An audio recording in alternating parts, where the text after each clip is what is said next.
오늘은 이 본문 말씀을 통해서 지금 현재 한국 사회에서 교회를 중심으로 해서 예배가 무엇인지 한참 어찌 보면 시끄러울 정도로 화제가 되어 있는 그런 용어가 되겠습니다. 그래서 오늘 본 말씀을 통해서 하나님께서 말씀하시는 예배란, 즉 성경에 나타나 있는 예배란 구체적으로 어떤 의미를 가지고 있는지 우리가 그것을 집중적으로 살펴보도록 하겠습니다. 성도님들, 그동안 서로 얼굴 보지 못하고 이렇게 흩어져 예배를 드리다 보니 서로 그립고 참 많이 힘드실 것 같습니다. 하루라도 빨리 이 사태가 진정되어서 우리 모두 서로 얼굴을 맞대고 예배당에 모여서 함께 예배드릴 수 있는 그 날이 속히 오기를 간절히 소망하고 있습니다.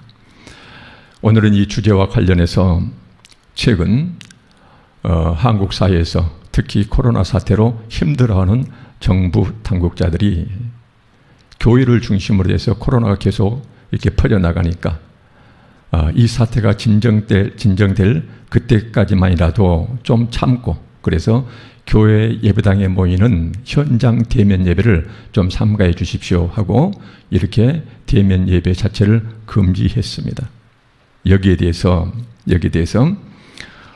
최근에 우리 교단을 포함해서 한국 대표적인 주요 교단들, 그 다음에 한국 교회의 지도자들, 이런 분들이 끊임없이 나서서 반복적으로 외치는 발표하는 이런 성명서들이 있습니다. 그 성명서 내용에 반드시 들어가 있는 내용이 바로 뭐냐면은,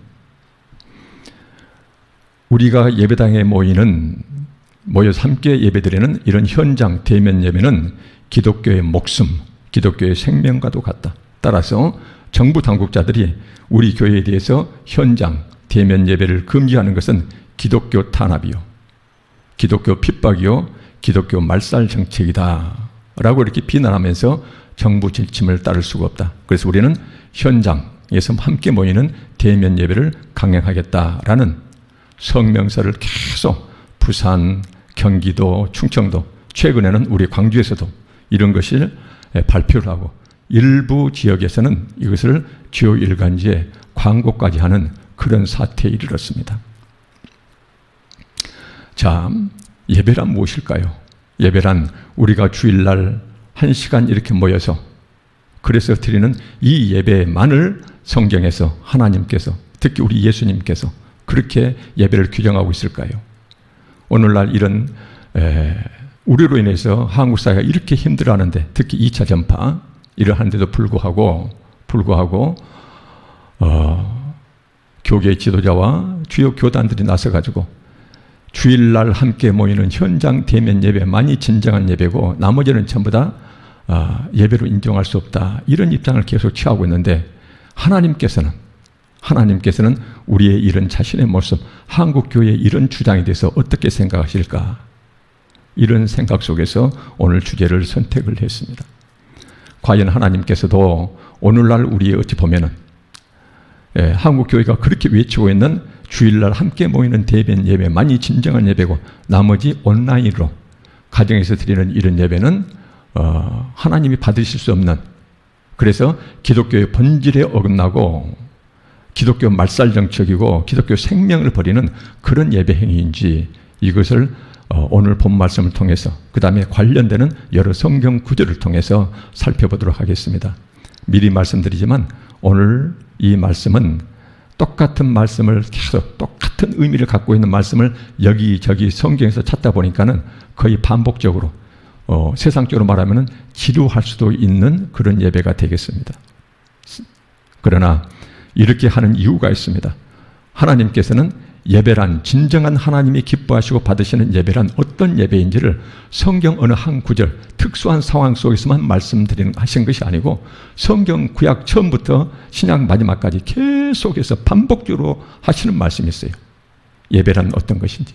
이것을 오늘 본문이 잘 담고 있습니다. 하나님이 기뻐하시는, 하나님이 받으시는 참된 예배란 어떻게 되었는지, 그래서 예배의 핵심 내용이 무엇인지 이것을 잘 담고 있는 구절이 오늘 히브리서 13장 15절 16절 말씀이 되겠습니다. 자, 우선 본문을 한편 살펴보겠습니다.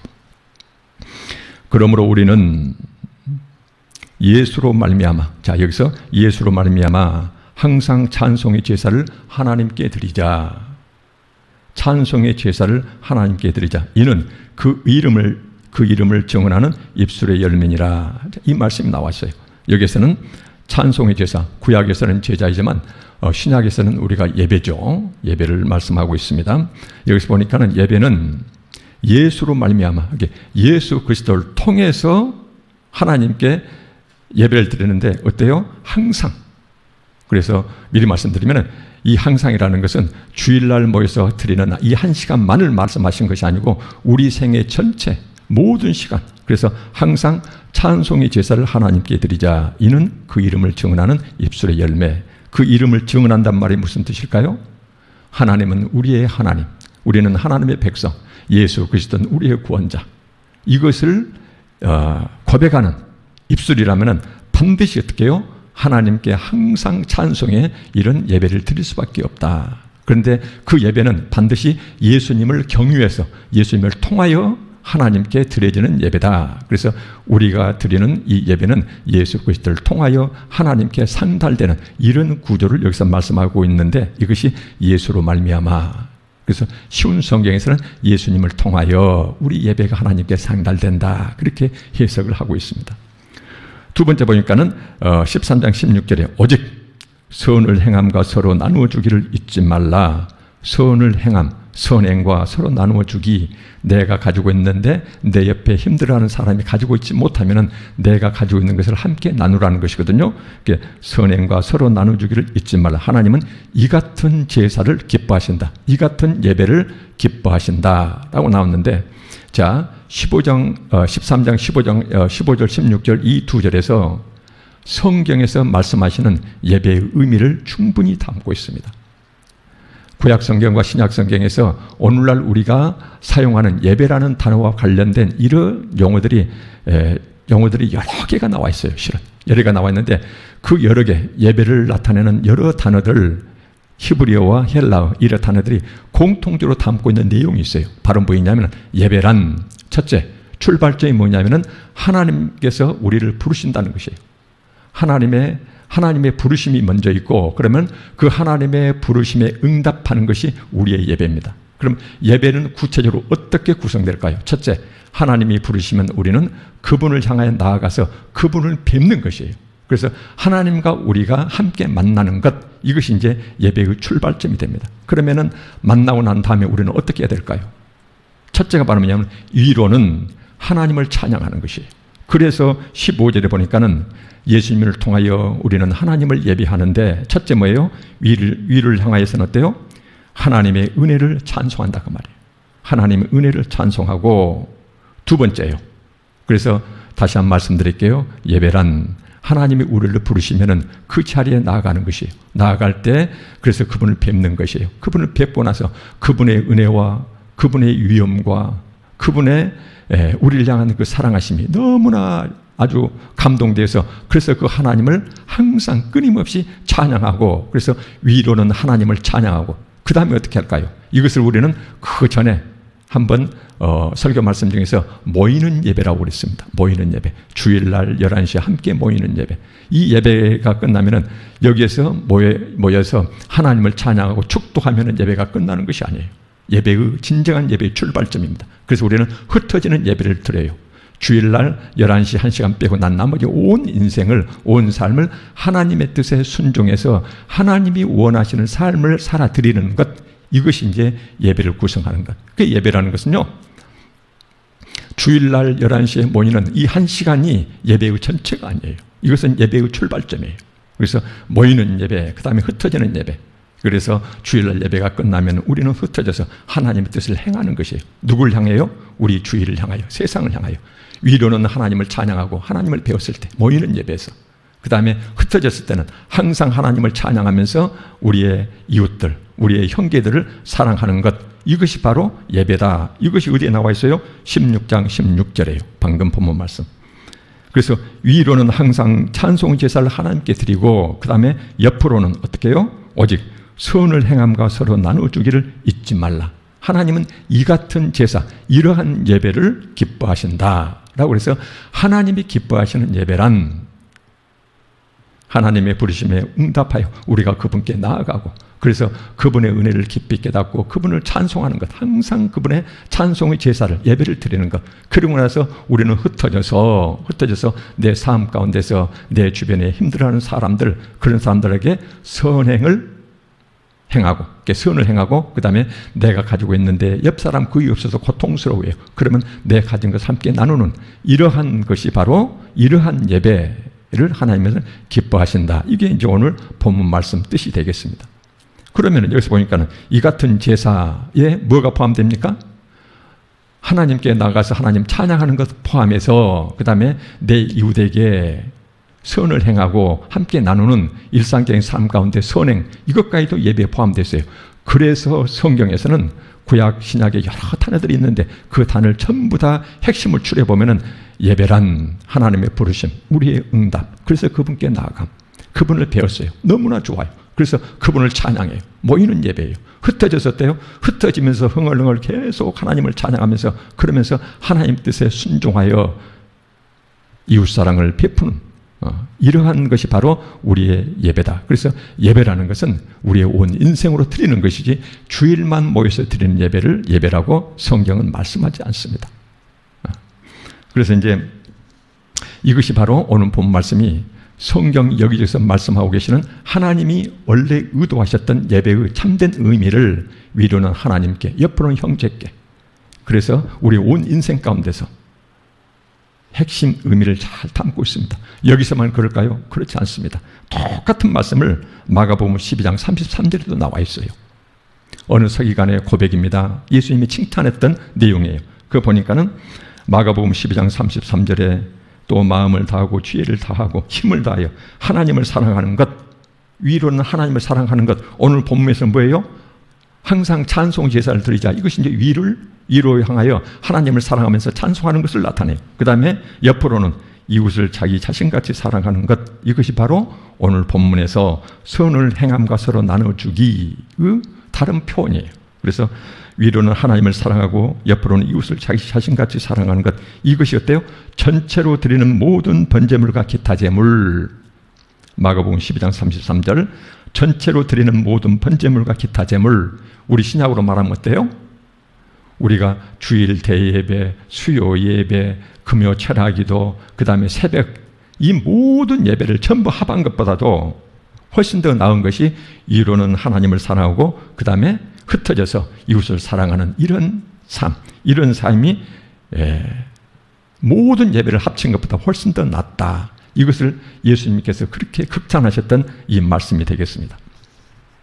따라서 우리가 단 히브리서 본문 말씀과 마가복음에 나와 있는 이 두 말씀을 통해서 살펴볼 때 예배란 예배당에 함께 모여 하나님께 찬양을 드리고 그 다음에 축도로 끝나는 1시간짜리 행위가 아니에요. 1시간짜리 이런 예배 의식이 아니에요. 그것이 끝나는 것이 아니라 바로 뭐예요? 그 다음에 삶으로 드리는 예배의 출발점이 되는 것이에요. 그래서 본격적인 삶의 예배란 삶 가운데서 형제의 사랑으로 실천으로 형제의 사랑의 실천으로 구체적으로 나아가지 않으면은 그러면 이것은 반쪽짜리 예배고 이 반쪽짜리 예배에 대해서 하나님이 얼마나 혹독할 정도로 나무라신지를 몰라요. 그래서 하나님께서 기뻐하시는 예배란 다시 한번 우리가 정리하겠습니다. 하나님께서 기뻐하시는 예배란 부르실 때 우리가 응답해서 그분께 나아가서 하나님을 찬양하고 그 다음에 어때요? 하나님을 사랑하면서 하나님을 찬양하고 그 다음에 흩어져서 주일날 11시 예배가 끝나면 흩어져서 우리가 일상 삶 가운데서 형제 사랑으로 실천으로 나아갈 때 이렇게 위로는 하나님 사랑, 옆으로는 형제 사랑, 이것이 바로 우리가 온 삶으로 드리는 예배 전체를 구성하는 핵심 내용인데 이런 예배를 하나님께서는 기뻐 받으신다라는 것이에요. 그러면은 이런 예배가 아닐 때 하나님은 어떤 태도를 취하실까요? 이 말씀들이 우선 구약과 신약에서 제가 골고루 살펴보도록 하겠습니다.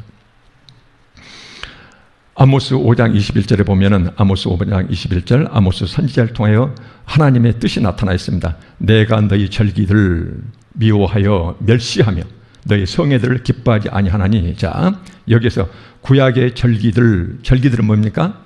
1년에 3번씩 멀리 떨어져 있는 이스라엘 백성들이 하나님을 경배하기 위해서, 하나님께 제사드리기 위해서 순례길을 떠나요. 그래서 사방돼서 어때요? 올로 말하면은 예배당을 향하여 나아오는 것을 말합니다. 그래서 어때요? 성회, 모이는 예배, 모이는 제사를 합니다. 그런데 내가 너희 절기들 먼 길을 걸어와서 모여서 나한테 드리는 그 제사와 예배 행위를 내가 어때요? 미워하고 멸시하고 기뻐하지 아니한다라고 합니다.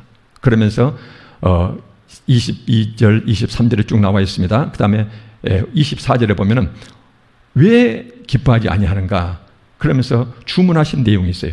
오직 정의를 물같이 공의를 마르지 않는 강같이 흐르게 할지어다. 정의와 공의를 삶 가운데서 행하지 않는 너희의 절기들, 그래서 멀리서 순례길 와서 모여서 나한테 드리는 이 예배 행위를 나는 미워하고 멸시하고 기뻐하지 아니한다. 이 말씀을 하고 계세요. 예언자 이사야도 똑같은 말씀을 반복하십니다. 이사야 1장 13절에 헛된 재물을 다시 가져오지 말라. 분향은 내가 가증히 여기는 바요. 무서운 말씀이에요. 가증히. 아주 증오스러운 이런 표현이거든요. 가증히 여기는 바요. 월삭과 안식일과 대회로 모이는 것. 우리로 말하면 뭐예요? 주일날 모이는 예배. 이것도 모이는 것도 가증히, 그러하니 가증히 여긴다라는 것이에요. 성회와 아울러 너희들 하나님께 예배하기 위해서 먼 길을 와서 이렇게 모여서 나한테 모여서 예배드리는 것, 이런 것을 왜 그렇게 하나님께서는 가증히 여기고 이렇게 심하게 말씀하신 거 했더니, 너희들이 모여서 함께 예배드리는 것과 함께 악을 행하는 것을 내가 견딜 수가 없다. 견딜 수가 없다. 이런 말씀하고 계세요. 그래서 모이는 예배가 히브리서 13장 오늘 본문 말씀에 비춰볼 때 모이는 예배로 하나님이 만족하시는 것이 아니고, 그 예배를 아무리 먼 길 와서 성의 있게 드린다 하더라도 너희들 평소 삶 가운데서 공의와 정의, 아모스 그 예언자 입을 통해서 그대로 한다면은 공의와 정의를 행하지 않는 일상적인 삶 가운데서 그것을 행하지 아니하면은 너희들 모여서 드리는 그 예배가 가증스럽다는 것이에요. 가증스럽다. 이런 말씀하십니다.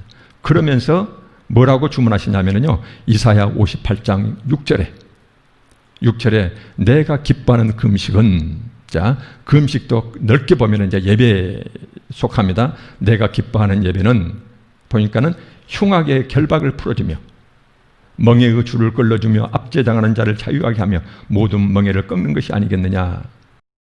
자, 우리가 여러 번 살펴봤던 말씀이기 때문에, 자, 여기 보면은 개인적이든 아니면은 사회, 정치, 경제, 사회 전체 구조적인 문제이든 간에 힘없는 자들을 고통스럽게 얽어매고 있는 잘못된 제도와 이전 구조적인 사회 전체 구조적인 악을 제거하고, 그래서 그 속에서 실망하는 사람들을 어떻게 해요? 해방시키라는 것이에요. 이것이 바로 뭐냐면은 흉악, 결박, 멍해, 압제, 멍해를 끊어내는 것, 이것을 공의. 그 다음에 58장 7절에 보면은요, 이렇게 해서 사회 전체적인 잘못된 악한 구조와 사회적 약자를 괴롭히는 이런 구조적인 악을 제거한 다음에 그 다음에 또 하는 일이 있어요. 58장 7절에 보니까는 또 줄인 자에게 내 양식을 나누어 주며 유리하는 빈민을 집에 들이며 헐벗은 자를 보면 입히며 내 권력을 피하여 스스로 숨지 아니하는 것이 아니겠느냐. 그래서 전체 사회적 구조적으로는 잘못된 사회적 이런 고통스럽게 하는 사회적 구조적 악을 제거하고, 그 다음에 둘째, 그 밑에서 신음하는 사람들이 있으면 그 개인들 곁에 찾아가서 그들의 필요, 그들을 위로하고 그들의 필요를 채워주는 것, 이게 바로 뭐예요? 성경 전체에서 말씀하시는 공의와 정의를 행하는 삶 자체를 이사야는 예언자는 이렇게 58장에서 풀어서 설명해 주고 있어요. 아모스하고 똑같습니다. 공의와 정의를 행하지 않고 마르지 않는 강같이 흐르게 하지 않고 너희들 절기들 성회들 하나님께 기뻐하시지 않고 미워하고 멸시한다. 똑같은 말씀을 이사야 예언자는 가증히 여긴다. 이렇게 말씀하시면서 주문하시는 것이 바로 뭐예요? 너희들 절기들과 똑같이 함께 이렇게 공의와 정의를 행하라, 이 말씀을 하고 계십니다. 그래서 정치, 경제, 사회적인 잘못된 구조로 인해서 고통당하는 사람들을 사회적 구조적 악을 제거하는데 기독교인들이 전부 다 나서야 하고, 그리고 나서 그 잘못된 구조 속에서 신음하는 사회적 약자들, 빈민들, 가난한 자들, 이런 사람들 곁에 가서 그들을 위로하고 그들의 필요를 채워주는 것, 그들을 돕는 것, 이게 바로 아모스가 말한 공의와 정의를 행하는 것을 구체적으로 풀어서 이사는 말씀하고 계시고, 그래서 이것이 바로 뭐예요? 이것이 없이는 하나님께서 가증스러운 예배다, 이 지금 말씀하고 계시는 거예요. 이것이 비로소 행해야만이 그 예배, 온 삶으로 드리는 예배까지 포함해서 이것이 하나님께 드리는, 하나님이 기뻐하시는 온 삶으로 드리는 예배가 되는 것이다 라고 이렇게 말씀하십니다. 자, 똑같은 말씀 또 반복할게요. 미가 선지자도 똑같습니다. 6장 6절에 보면은 내가 무엇을 가지고 요 앞에 나아가며, 자, 하나님 부르심에 대해서 요 하나님께 나아가는 것, 예배의 시작점, 제사의 시작점이에요. 그래서 요 앞에 나아가며 높으신 하나님께 경배할까? 내가 번제물을 1년 된 송아지를 가지고 그 앞에 나아갈까? 여호와께서 천천의 순양이나 수천 마리 양을 가지고 갈까? 그 다음에 만만의 강물 같은 기름을 기뻐하실까? 그래서 하나님께 나아갈 때, 하나님께 예배할 때 내가 무엇을 가지고 내 성의를 다 보일까? 그러면서 하는 것이 뭐예요? 수천 마리 양떼를 몰고 갈까? 아니면 뭐예요? 온 강을 가득 채울 만큼 그 많은 기름을 내가 가지고 하나님 앞에 나아가면은, 예배 드리면은, 하나님께 바치면은 하나님이 기뻐하실까라고 묻고 있어요. 그러면서 6장 8절, 사람아, 이 사람아, 이제 혼란스러운 그 사람을 지금 부른 것이죠. 이 사람아, 주께서 선한 것이 무엇임을, 이건 뭐예요? 하나님께서 원하시는 참된 예배가 무엇인지, 하나님이 기뻐하시는 예배가 무엇인지를 내게 보이셨나니 너에게 이미 보였다. 성경 말씀에 기록하였고 너한테 네 귀에 들려주었다. 네 알지 않느냐, 그 말이거든요. 내게 보이셨나니 여호와께서 내게 구하시는 것, 요구하시는 것은 오로지 정의를 행하며 인자를 사랑하며, 인자란 변함없는 끊임없는 사랑을 얘기를 합니다. 인자를 사랑하며 겸손하게 네 하나님과 함께 행하는 것, 요 하나님과 통행하는 삶, 이런 삶을 하나님께서 원하시지, 천천의 순양이나 만만의 강물 같은 기름, 그 다음에 내가 어떻게 무엇을 가지고 내 온 성의를 다해서 하나님께, 우리로 말하면은 주일날 11시에 모이는 이 1시간짜리 예배를 위해서 내가 수천만 원 헌금을 바칠까? 예? 수많은 무엇을 바칠까? 내가 어떻게 하나님이 기뻐하실까? 이런 것을 질문하는데, 이 사람아, 이미 성경 말씀 여기저기에 하나님이 원하시고 기뻐하시는 참된 예배가, 하나님을 배로올 때 어떤 자세로, 어떤 삶의 모습으로 해야 되는지를 여기저기서 수없이 말씀해 주셨다. 내게 보이셨나니. 그래서 지금 이 순간 너희한테 요구하는 것은 오로지 어때요?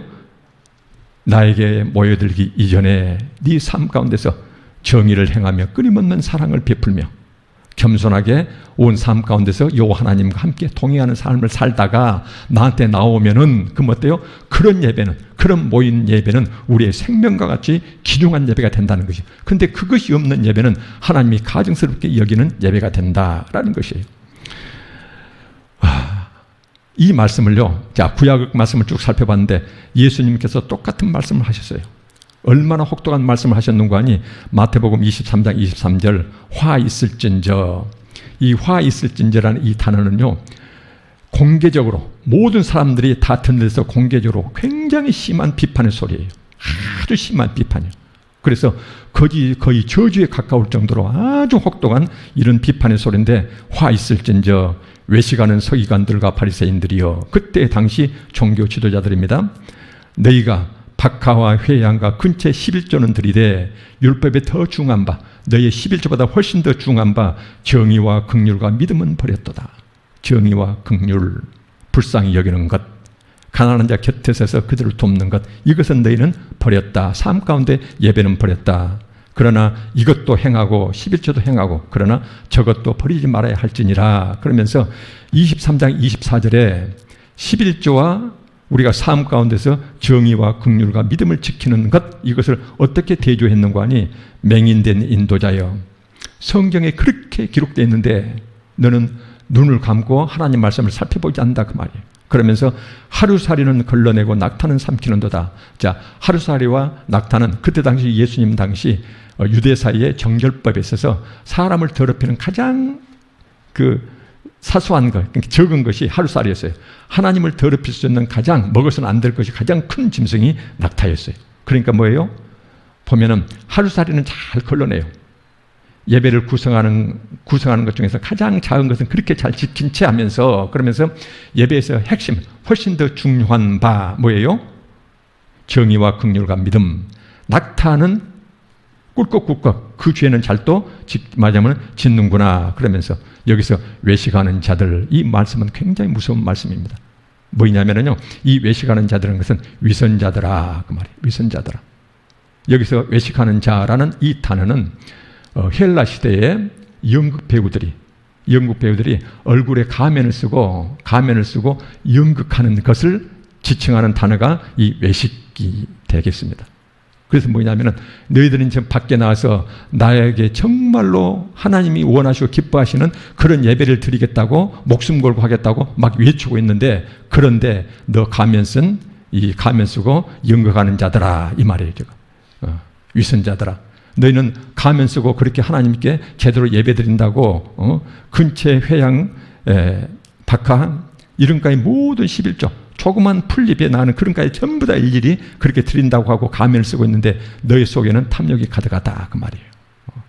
이 말씀을 하고 계십니다. 바울 사도는 그래서 뭐라고 예배를 강조하냐면 이렇게 얘기를 합니다. 로마서 12장 1절 후반절에 보면은요, 너희 몸을 하나님이 기뻐하시는 거룩한 산 제물로 드리라. 이는 너희가 드릴 영적 예배니라. 여기서 영적 예배, 진정한 합당한 예배다, 그 말이에요.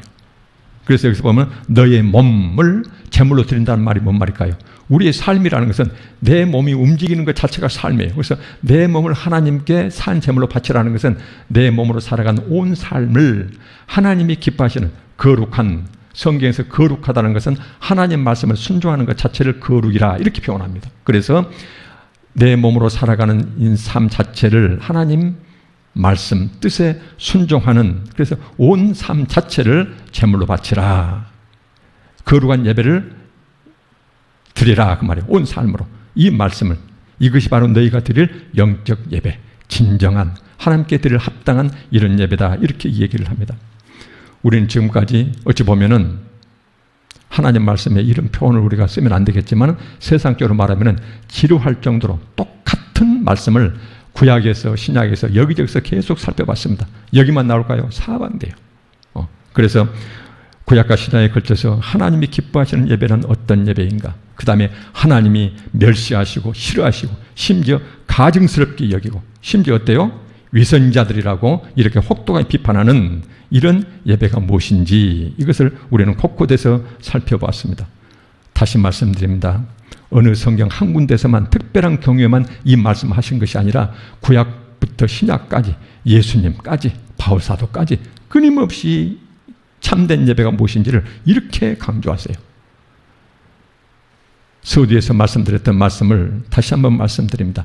성경에 나와 있는 예배란 모이는 예배가 다가 아닙니다. 모이는 예배라는 것은 하나님의 부르심에 응답해서 우리가 같이 모여요.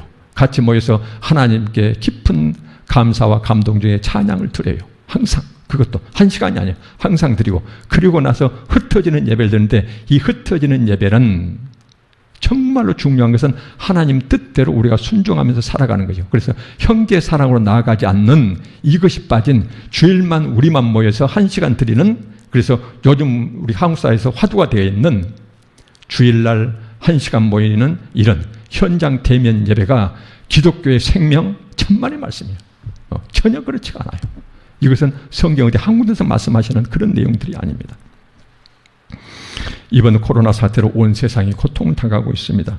개인의 생명은 물론이고 먹고 사는 온 경제가 아주 쑥대밭이 되고 있어요. 더구나 우리 개인 각 사람 관 사람 불안과 우울감은 아주 극도로 이렇게 개인들을 힘들게 하고 있다고 합니다. 그동안 정부와 온 국민의 노력과 협조로 안정되었던 이 코로나 사태가 이번에 서울의 한 교회 때문에 다시 그동안 전 세계적으로 쌓았던 우리 K방역, 이것을 쑥대밭을 만들고 부끄럽게 만들고 그 다음에 온 세상을 다시 쑥대밭으로 만드는데 그 촉발점이 서울의 한 교회로부터 시작되었습니다.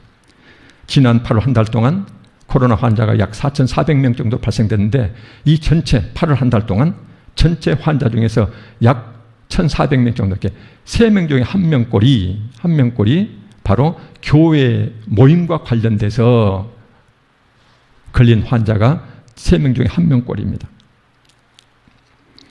우리가 이번 2차 코로나 사태는요, 2차 위기 주범이 바로 우리 한국교회 때문입니다. 그래서 우리는 지금 이 시점에서 교회, 그 다음에 한국교회 지도자들과 우리 교단을 포함한 한국교회 대표적인 이 대형 교단들이 끊임없이 나서서 한쪽에서는 죄송하다고 울고 그런데 또 한쪽에서는 끊임없이 나서서 이렇게 대면 예배, 1시간 모이는 이 예배가 우리의 생명이다. 이것을 못하게 하는 것은 기독교 말살이고 기독교 탄압이다. 이것은 성경에 비춰봤을 때 전혀 맞지 않는 소리예요. 오히려 이런 시대에 우리가 어떻게 해야 될까요? 우리 때문에 고통스러워하는 이 세상을 향하여 우리가 그들 옆에서 이루하고 잘못됐습니다. 그들을 돕는 것, 적극적으로 협조하는 것. 이것이 바로 지금 이 시점에서는 우리 공의와 정의에 해당되는 것이거든요. 이것이 빠진 주일날 모이는 1시간짜리 예배, 대면 예배. 이것은 하나님께서 뭐라고 말씀하세요? 가증스럽다. 위선자들아. 이렇게까지 혹독하게 말씀하고 계세요. 우리가 엎드려 사죄해도 부족할 판입니다. 그런데 우리는 계속 지금 얼마 전까지 심지어 광주에서도 9월 3일 날 시청에서 1층에서 그런 주장을 버젓이 우리도 포함된 상태로 그렇게 이루어졌어요. 제가 그 기사를 읽다가 어떤 분이 써놓은 글을 읽어봤어요. 그분이 한국교회 이런 모습을 보고 뭐라고 글을 써놨는가 하니 내 평생 이렇게 다른 사람을 혐오하거나 증오해 본 적이 없습니다. 내 평생 이렇게 타인을 증오하거나 혐오해 본 적이 없습니다. 그 글을 써놨더라고요. 그걸 보면서 누구를 향해서 하는 말이에요? 오늘날 2차 쑥대밭을 만든 것이 한국교회 때문인데 그 위기 주범들이 사이야 죽든 말든 우리 때문에 수많은 사람들이 생명이 왔다 갔다 하고 먹고 사는 이런 경제 문제로 쑥대밭을 만들고 특히나 소상공인들이요. 직장인들 내몰리고 먹고 살기 힘들고 그것이 우리 때문인데 그것은 눈 감고 이 1시간짜리 모이는 대변 예배가 우리의 모든 것임처럼 이렇게 외치고 있으니 그걸 보면서 세상 사람들이 하는 것이 이렇게까지 혐오하거나 증오해 본 적이 없다. 혐오와 증오 대상이 오늘날 우리 한국 기독교가 되어버렸습니다. 오늘 말씀을 요약하겠습니다. 성경에서 말씀하시는 예배란 예배당에 모여서 하나님을 찬양하고 축도하는 1시간짜리로 끝나는 것이 아닙니다. 이제야말로 진실된 예배의 시작점입니다. 그래서 본격적인 삶의 예배, 삶 가운데서 형제 사랑으로 실체로 나가지 않는 이런 예배, 하나님이 얼마나 싫어하신지. 그런데 1시간 모여서 하나님을 찬양하고 축도로 끝난 다음에 하나님 말씀 받고 비록 부족하고 흠은 많지만 밖에 나가서 형제 사랑으로 이렇게 실천하려고 애쓰는 이런 예배를 하나님은 얼마나 기뻐하시고 참된 예배로 인정해 주신지 몰라요. 그러나 세상의 고통에 눈기 닫고 오직 주일 1시간 예배만이 우리의 생명이고 기독교의 모든 것이다 라고 이렇게 고집할 때 하나님은 그런 자들을, 그런 예배를 미워하시고 싫어하시고 가증스럽게 여기시고 위선자들이라고 하고 이렇게 하나님은 혹독하게 말씀하세요. 한두 군데서 말씀하시는 것이 아니에요. 근데 우리는 자기가 보고 싶은 성경 구절만을 봐요.